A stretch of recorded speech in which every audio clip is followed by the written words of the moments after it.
Hello from Kingfisher, Oklahoma. Today we're finishing out Esther in chapter 10, and we're looking at Job chapter 1. Now, Esther chapter 10 is one of the top 10 shortest books in the Bible, depending on how you look at it. At least in English, it's number 6 on the list as the shortest, around about 80 English words in the whole chapter. So that should be pretty short. In essence, it's the close of the book. King Ahasuerus gets a grade as being powerful, and Mordecai shows that he's been elevated and he is also powerful. So we just kind of get a very positive end for both Ahasuerus and Mordecai. Mordecai went through more troubles. Ahasuerus went through some troubles with his wife kind of denying him, but then it all kind of turned out for him. So that's what we get. End of a book. Again, the name God not mentioned in the whole book, but he's woven throughout. And we know that he's making circumstances go well. And that is a book in the timeline of the exile. When we move into Job, it's more poetic, philosophical book. And so it's with the wisdom writings. And it's a different timeline. It's controversial, perhaps a little bit, to say what time frame exactly it is. A lot of people like to put it in the book of Genesis because you don't see the law. You don't see Israel being a main component of the story, as you see often in the other books. So it would have had to be before they became a nation. But then you have just questions like it says that he is unlike any other man in earth in his goodness, and so you go, okay, well, who was there on earth on time? Maybe he came before Joseph, before Moses. Did he come before Abraham? But then you have some other names in there of his friends, and those tribes may come from descendants that came after Abraham. So kind of difficult to really settle it. Some people put it about Genesis 11. Some people put it in 37, 38, or just before the story of Joseph. Some people actually like to match it up with some of the names in the genealogies that we see. There's a guy named Jobab. Perhaps that's the same guy who is kind of a king, kind of wealthy, kind of a leader. And that kind of fits Job's description of a foreign nation, not of Israel. And that kind of fits Job's description, but it's just unclear. It's not settled, but perhaps you have a good, strong opinion you'd like to put in the comments. We'd love to see that. And Job comes from Uz, which again, not sure exactly which land that is. Some people think it's Aram or Damascus, which is kind of north and a little bit east in Israel. Just kind of on the north side, but a little bit east, but kind of connected in that area. But of course, this would be before the nation, before the nation of Israel. So maybe some of the lands would have been shared. There's a kingdom of Edom that is south and east, just below Judah. And again, maybe the height of the empire of Israel during Solomon's days, it would have been included. But it would have been its own kingdom perhaps earlier. And again, if you want to look at genealogy and things like that and try to pinpoint who the real Job is, I'd love to see it in the comments. Jump right in there. But the whole point of the book is different. It's not who is this guy, but how does he interact with God and who is God? And I think that's what we're going to get out of this book. There's going to be a lot of philosophy in these middle chapters. We're going to get a very traditionally storylined chapters 1 and 2 are going to read like one of the stories in Genesis. And at the end, we're going to get this long dialogue from God, which is one of my favorite parts. But this middle part is going to be very philosophical. I'm looking forward to it. I've never really deeply been able to dive into it and really study it. So I'm looking forward to it a lot. We'll see what we see in there. I've kind of, you kind of read through, and sometimes you really spend a lot of time trying to understand, and sometimes you just read through, and the middle section is something I've read through. So I'm looking forward to diving in. Now, what's going to happen in this Job? Well, Job is described as great. We know he is a sinner because all men are, except Jesus. But he's described as being perfect and upright, meaning he's upholding to God's law, or at least what God had given, depending on the time frame there. He stays away from evil. He's got 10 children and a ridiculous amount of animals, meaning he is wealthy. He's so wealthy, his children go from their house to house with their brothers and sisters. There are 7 boys, 3 girls, and they feast every day and they take turns hosting. That's a ridiculous amount of wealth. Who has time for that? Job arose early after he would sacrifice on behalf of his children to keep them in right standing with God. I'm assuming he would pray that God would keep hold of them. Then we see this kind of controversial chapter, or part of the chapter, around verse 6 or so. And we see the enemy, the adversary is what we could literally translate it as. The word Satan in Hebrew means adversary, and it is translated as adversary several places in the Old Testament. But here it gets a definite article, the. So this is the Satan, the adversary. So here is the adversary who goes and presents himself before God. He's an angelic being, just like the sons of God. And they're all presenting themselves. They've been watching Job and seeing Job. We kind of get that sense that he says, well, I see your servant there. God points him out. You see my servant Job there? So they're kind of looking from God's courtroom. And you have the adversary who's going to take up a position against the blessings that God has given him. And you see the sons of God. And this is what makes it controversial. You see the phrase, the sons of God. And they're in this angelic sense, this ethereal, spiritual being sense. And in and of itself, it makes sense in this context. There is Satan, the adversary, up in God's presence, and they're chatting about a human down there, and the sons of God are listening in and watching in, and that all makes sense until you think about back in Genesis when the sons of God married the daughters of men. And so that's what makes this controversial. That, what does that mean? Does that mean that angels fell and took women to themselves, as kind of in the book of Enoch, which is a writing outside of the Bible? Is that what really happened? And it kind of seems to point that way, that the sons of God, some of them left heaven to be with the daughters of men. And that was a big sin, and they get punished for that.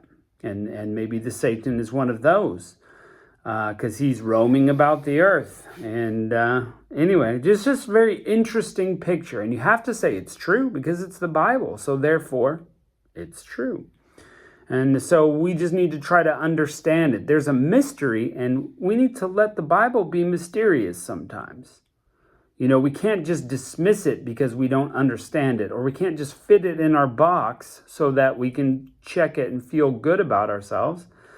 There's got to be a little mystery to God. We don't understand everything. Yeah, but these all have to be true. There was a writer, and I apologize, can't remember his name right now, but he says this is like a mosaic, and this is one piece to that mosaic. So it all presents a clear picture if we put it all together. So anyway, the adversary, Satan, is up there, and God says, did you see my servant Job? He's so great. He's doing a good job. And he says, of course he is. You're blessing him left and right. You're protecting him from all the bad things. Of course he's going to make the right decision. But I bet you if you took stuff away from him, and he didn't receive blessings only, and you broke down that hedge of protection, then things happened in his life that it would not be the case. And so God allows this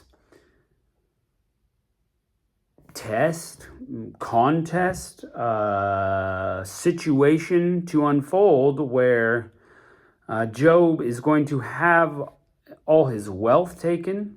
He's going to have his children die. And all this is going to happen to see what will Job do in adverse circumstances. So if you ever think that, hey, bad things are happening to me and I didn't do anything, what is the deal? That happens. It happened to Job. He didn't do anything wrong. He just has to go through this test, this thing. And so, sometimes it's a test of your character. And who are you going to be like? Are you going to be like Job, who, as it says in this chapter, doesn't sin, doesn't give up on God? Or are you going to be, are you going to walk away from God at that time? And that's the question we all have to answer. So let's jump right into it. We'll start with closing out the book of Esther in chapter 10. And King Ahasuerus laid a tribute on the land and upon the isles of the sea, and all the acts of his power and his might, and the declaration of the greatness of Mordecai, whereunto the king advanced him, are they not written in the book of the Chronicles of the Kings of Media and Persia? If you want to know more about them, go read those Chronicles of Media and Persia. For Mordecai the Jew was next to King Ahasuerus, and great among the Jews, and accepted of the multitude of his brethren, seeking the wealth of his people, and speaking peace to all his seed. It's just a nice ending to the book, They had this little blip in the road. It looked like everything was going to, the wheels were going to come off, but it all turns out well. Mordecai gets promoted, and great things happen. So, God is good. Now we're going to see a situation where God is still good, but things are tough. So here we go. There was a man in the land of Uz whose name was Job. This is Job chapter 1. Whose name was Job, and the man was perfect and upright, and one that feared God and eschewed evil. That's a fancy word, eschewed, meaning he just kind of stays away from it, goes around it, circumvents it. And there was born unto him 7 sons and 3 daughters. His substance also was 7,000 sheep, 3,000 camels, 500 yoke of oxen, 500 she-asses, and a very great household, so that this man was the greatest of all men in the east. So Uz has to be east of Israel, I think. And most of these, when they kind of give directional, it's from where an Israelite, a Hebrew, would think of their world. So, maybe it is Damascus, although that's a bit north. Maybe it's a third option, more easterly of Israel. Again, put it in the comments. And his sons went and feasted in their houses, every one his day, and sent and called for their 3 sisters to come and drink with them. And so it was, when the days of their feasting were gone about, that Job sent and sanctified them, rose up early in the morning, and offered burnt offerings according to the number of them all. For Job said, it may be that my sons have sinned and cursed God in their hearts. Thus did Job continually. That's discipline, faithfulness and discipline, something we've got to work on. Now there was a day when the sons of God came to present themselves before the Lord, and Satan came among them. You see this picture? It's like God sitting on his throne, and, today's the day. All the sons of God have to come and present themselves to him. Now, it says sons of God. These are spiritual beings. We would say angels. And Satan is there because he also is the son of God. Fallen, right? The adversary. And the Lord said unto Satan, whence comest thou? Then Satan answered and said, from going to and fro on the earth, and from walking up and down on it. And the Lord said unto Satan, hast thou considered my servant Job, that there is none like him in the earth, and a perfect and an upright man, one that feareth God and escheweth evil. Now here's where they kind of get the idea that he wouldn't have been a contemporary of Noah. He wouldn't have been a contemporary of Abraham. He wouldn't have been a contemporary of Moses or Daniel or Joseph, because there's no one like him in earth. So it's like, where do you put him? After the death of one, but before the birth of another, and maybe it's figurative language, and he's not the only one on earth, but he's a great example. Then Satan answered and said, doth Job fear God for naught? Hast thou not made a hedge about him and his house, and about all he hath on every side? Thou hast blessed the work of his hands, and his substance is increased in the land. If you ever wondered why we pray a hedge of protection, whoop, there you go. That's it. God made a hedge of protection around Job.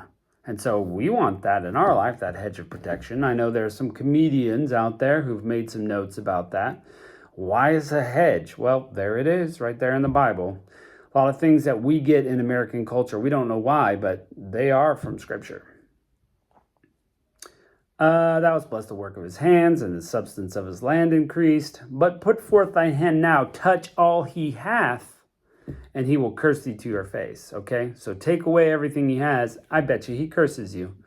Now, is Satan just the adversary and saying these things as a counterpoint, or does he really think that? I don't know. And the Lord said unto Satan, Behold, all he has is in thy power, only upon himself do not put forth thy hand. And Satan went forth from the presence of God. And there was a day when the sons and daughters were eating and drinking wine in their eldest brother's hand. When Job's sons and daughters, And there came a messenger unto Job and said, The oxen were plowing, and the asses feeding beside them, and the Sabaeans fell upon them, and took them away. Yea, they have slain the servants with the edge of the sword, and I am only escaped alone. And while he was speaking, another one came and said, The fire of God has fallen from heaven and burnt up the sheep and the servants and consumed them, and I am the only one to escape to tell thee. And while he was speaking, there came another and said, The Chaldeans made out 3 bands and fell upon the camels and have carried them away, yea, and slain the servants with the edge of the sword, and I am only escaped unto thee. While he was yet speaking, there came another and said, Thy sons and thy daughters were eating and drinking wine in the eldest brother's house, and behold, there came a great wind from the wilderness and smote the 4 corners of the house, fell upon the young men, and they are dead, and I only am escaped to tell thee. So he lost all his stuff, his animals, and his children. Same day. Boom, boom, boom, boom. Four different servants. And wow. You think you had a bad day? That's a bad day. That's a very bad day. Incredibly bad. Then Job arose and rent his mantle, shaved his beard, and fell down on the ground and worshipped. Could we do that in a similar situation? I think the tearing of the clothes and the shaving of your head, yes. I think anybody could do those kind of angry, angsty, mourning sorts of, we could do that part. But what did it say? He worshipped. Would you, at your lowest moment, be able to get down on your knees and worship God? Wow. Wow. That's exactly what God said would happen, that Job would be fine. He knew that. The Satan, the adversary, wasn't so sure. And goodness, I look at my life, if I lost everything, including my family, would I worship? Maybe I could say I wouldn't turn my back on God, but worship in the moment. Wow. And this is what he said, Naked I came out of my mother's womb, and naked shall I return thither. Another famous phrase that we still use in America. The Lord gave, and the Lord taketh away. We use that. There it is there. Blessed be the name of the Lord. In all this Job sinned not, nor charged God foolishly. Boom. What a man. Job's got it going on in the faith department, in the belief department, and he's following God. So pretty incredible start to the book. Like I said, it's kind of like a story at the beginning. Set him up, things are going great. We find out the overarching plan. Boom, big problem right off the bat. Wow. So, hey friends, whatever it is that you're going through, worship God through it. That's what it says right there. That's the call. Do we have that kind of faith? Well, we can start building it one day at a time and be faithful and disciplined. Let's check out what happens after this, and we'll catch you next time.